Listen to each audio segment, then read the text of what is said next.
Hey everyone, Canson here, and in this video I'm going to show you how to use visual markers to help you draw. So when I used to draw things like, let's say, a 3/4 view, right? Let's say there's a person here, and it was in perspective. I had a lot of trouble with things like, well, where do I put the shoulder, right? Like, how does this look right? And how do I make the body work? And I didn't have as much trouble from a front view or from a side view. It's like, well, front view, okay, so the head goes down, and then you have the shoulders around here, and I have the ears. And this is for my style, so, you know, it's not going to be realistic, but this is just the idea. Okay, and then from a side view, let's say similar, you know, you get the ear, you get the neck. And I knew things like, oh yeah, the neck goes at an angle back, and you have the rib cage, which is sort of angled forward, so you get this kind of goes this way, then it goes this way, and you have the spine here, and then you have the pelvis, which is tilted as well.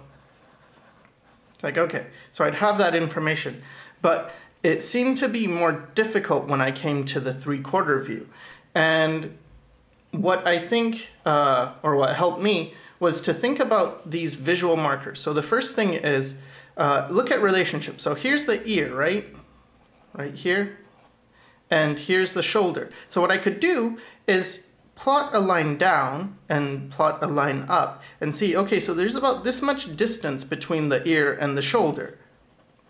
So then in the 3/4 view, I can place the ear, which wasn't that hard, and I can imagine, okay, I need about this much distance. So I tended to put it too far out before, and now it's like, no, okay, so if there's that much, it's probably going to be around here for the shoulder. And then from the side view, it's like, well, what happens here? Well, if you look here, we have our chin, and we have the nose, and goes to the back of the head.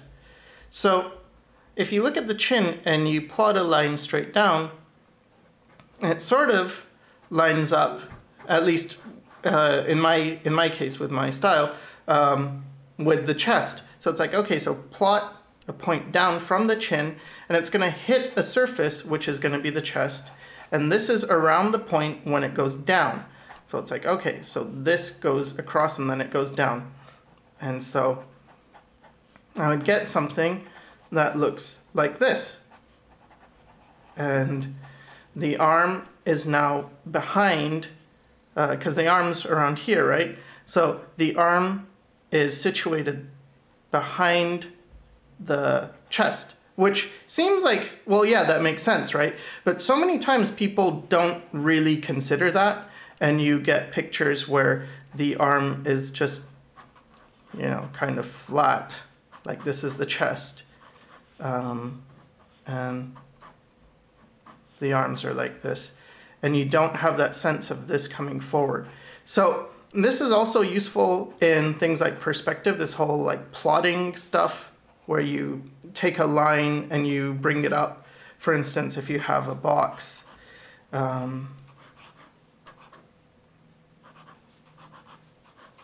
and you want to find a line going up and going around. It's like, okay, so you can just follow this form. And things like the center point, if there's a marking right in the middle, you can draw an X, and in the middle is gonna, where these 2 points, this line and this connect, that's where your middle point is, and you can bring that across, and you can do the X thing as well, or just bring this backwards. But I don't want to get too much into perspective, but really this is what I mean when I say using visual landmarks. It's like, okay, you already know one piece of information, use that to translate, to find another piece of information that you don't know. Where else this comes in handy is, for me, again, using my style. And I think this is sort of useful for styles, because when you're learning how to draw realistic proportions, it's fine, and you learn certain tricks, you know, like, oh, you could let's see, what's a realistic proportion trick? Okay, so for instance, you have the rib cage and then you have the pelvis, and between the rib cage and the pelvis, you've got roughly a fist that would fit in there, if that makes any sense. But things like that, just these measurements we can use over and over again.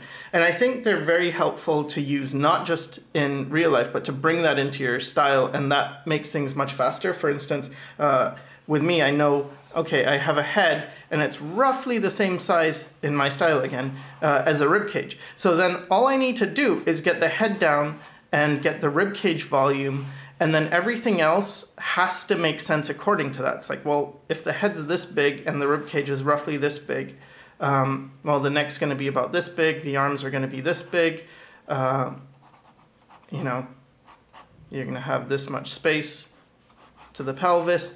It sort of solves itself, and your proportions get more accurate. Whereas if I didn't do that, which for a long time I didn't, I would have issues where, for instance, I might have a head and then I get the neck down, and then I go from the neck to the shoulders, and then it's already getting kind of wonky because it's like, well, what's this distance, right?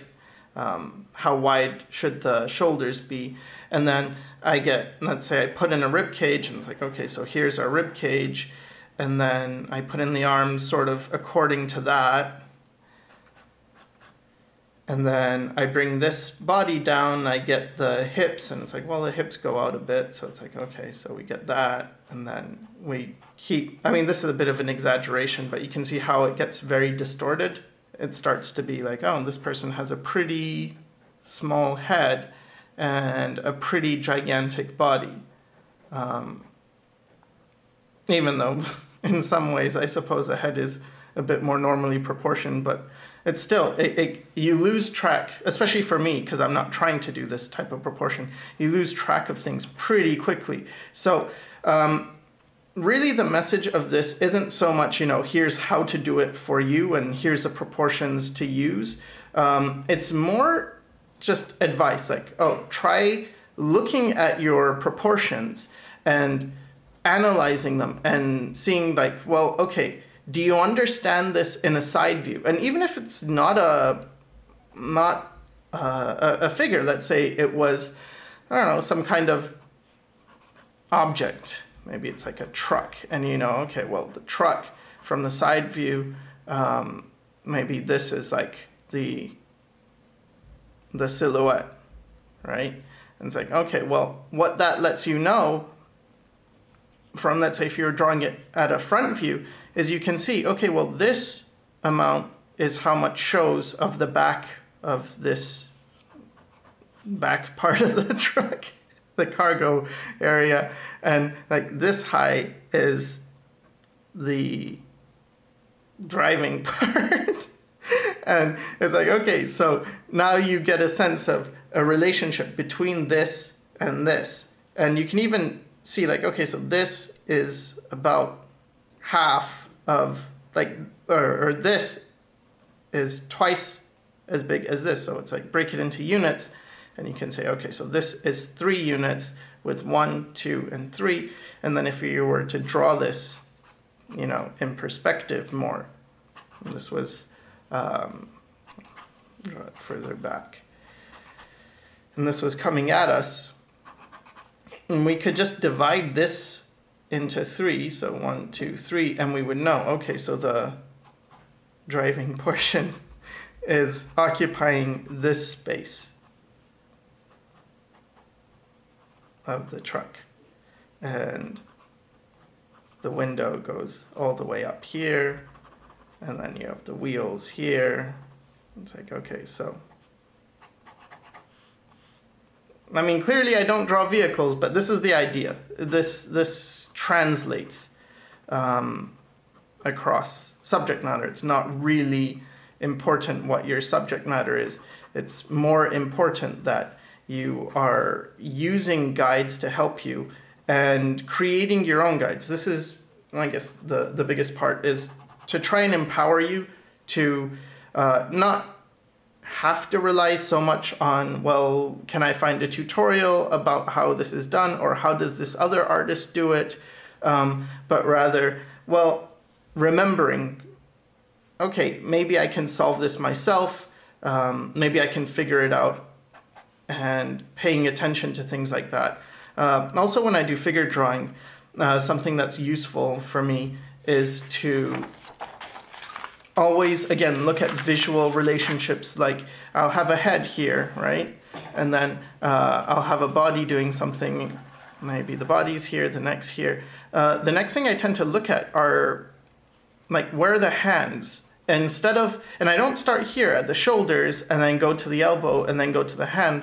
I just find the hand, and then I put in a line representing the entire arm, and then I divide that where the elbow would be, and then I just fill in the gaps. And this is easier to get hand positions, I find anyway, than if you start with the shoulder. And the reason is, again, that here, there's more chance, like I'll start at the shoulder, and then maybe I get this far with the arm, and then you know, I lose my proportions, like, oh, maybe the hand is here, and then I draw more, and I go from, you know, go from point A to B to C, instead of just going like, okay, so here's the hand, which is A, and then we just have B, which is the shoulder, and then connect it and find C.